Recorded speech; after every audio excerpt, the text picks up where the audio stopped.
When I was in 3rd grade, I got a mullet with a perm. When I was in 7th and 8th grade, I really wanted to be part of the bad kid crowd. I mean, they didn't get good attention, but they got attention. When I was in college, I made fake earrings and wore them to class. By the time I was in 9th and 10th grade, I decided I didn't want to be like those bad kids anymore. I wanted to be like the really good kids. When I was in 8th grade, I got this jacket. You know, we all do things to try to fit in, to try to be cool. We change our outward appearances based on what we think other people like.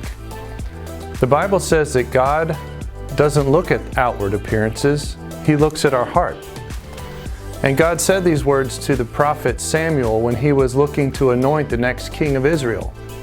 The one he anointed was named David, a young boy that by outward appearances nobody would have chosen. There's a great story about David. When he was still a young boy, the Israelites were facing off against the Philistines in battle, and the Philistines sent out this giant warrior named Goliath. He was taunting the Israelites and mocking God, and he was asking for a challenger to come out to fight him. But none of the warriors of Israel would fight Goliath. David happened to be there because he was bringing some food to his brothers on the front lines. And he heard what Goliath was saying. And he said, if nobody's going to fight the giant, I'll fight the giant. His brothers and the king tried to stop him, but it was in his heart to fight the giant. The king tried to put his armor on David, but David wouldn't wear it. He ended up facing the giant as just himself, a young shepherd boy with a sling. By outward appearances, David didn't stand a chance against this mighty warrior. But because of his heart, God used David to defeat the giant. So David went into battle as his true self, with confidence and conviction and being true to who he was rather than who other people thought that he was or that he should be. This is being authentic. This is authenticity.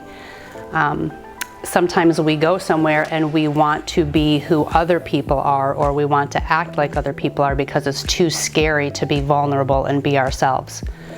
But you know from VeggieTales that God made us all individual and He loves us very much.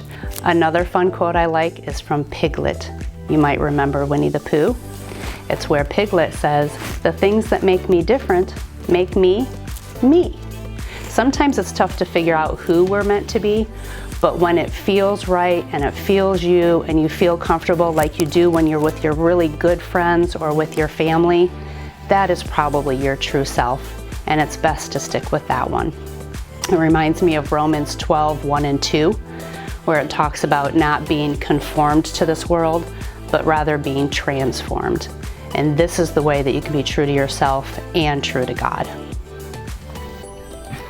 I was holding my breath.